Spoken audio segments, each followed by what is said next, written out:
Hi, Sawyer here.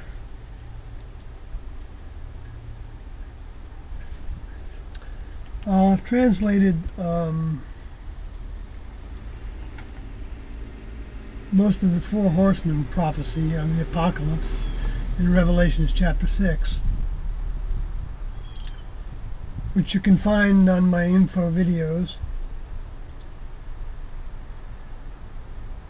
posted at youtube.com 3SPM. That's the numeric digit 3 SPM, or the text posted at sawyerhg.wordpress.com.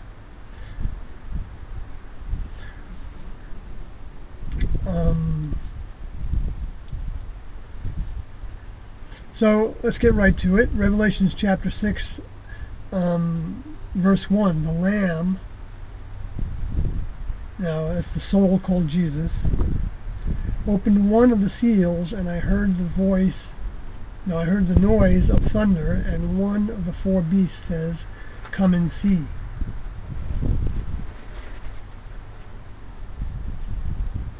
Now, right from the bat, we need to translate basically every word to try to get the meaning, but the primary words, of course, beast here, is that there's four beasts. Now, these four beasts is the Greek zoon, Z-O-O-N, and it actually means living beings.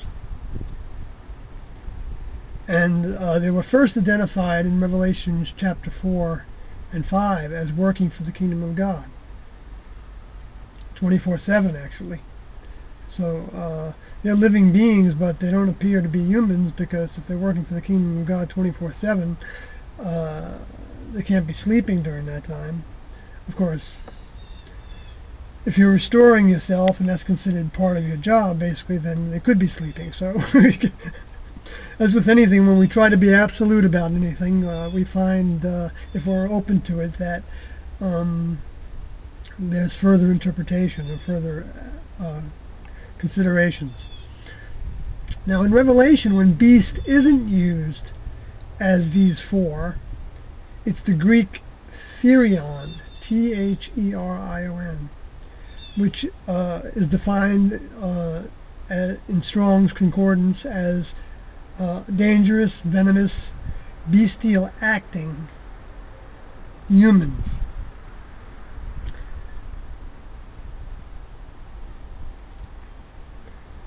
These other four that are talking about working for the kingdom of God, the best indication to me is that they're like the four winds, associated with the four winds. And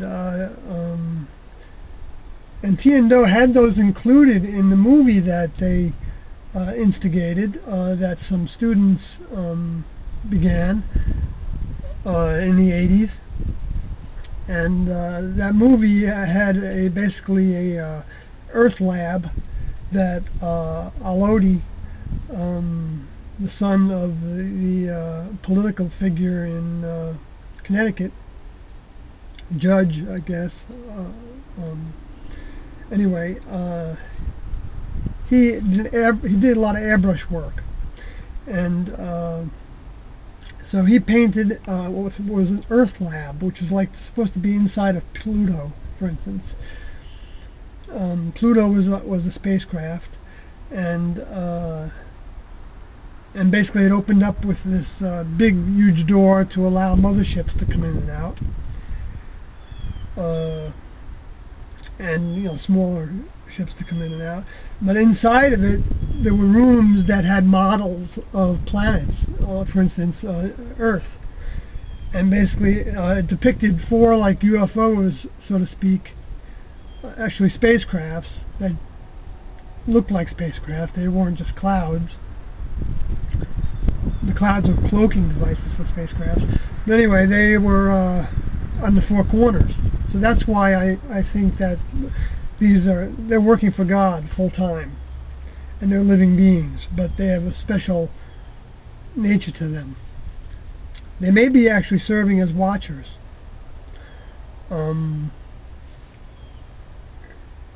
watching, observing, and reporting back everything that happens on the planet to headquarters, wherever headquarters is, whether they're local or the moon is under their feet. It says in chapter 12 of Revelations, and that's where the woman is. She has the moon under her feet. So to me, that's saying that who the woman represents has a base on or in the moon, probably inside, most likely. Which would go to the theory that the moon was brought in later. Well, you know, whatever was brought in, it could have been just brought in. You know, however they could do that, where they fling it into place to be grabbed by the gravity of Earth, and they know how close to make it come. You know, that's the mechanics of the creation that the level above human established. Anyway, I'm going to cut this one off so to keep the videos a little short, and then I'll continue it.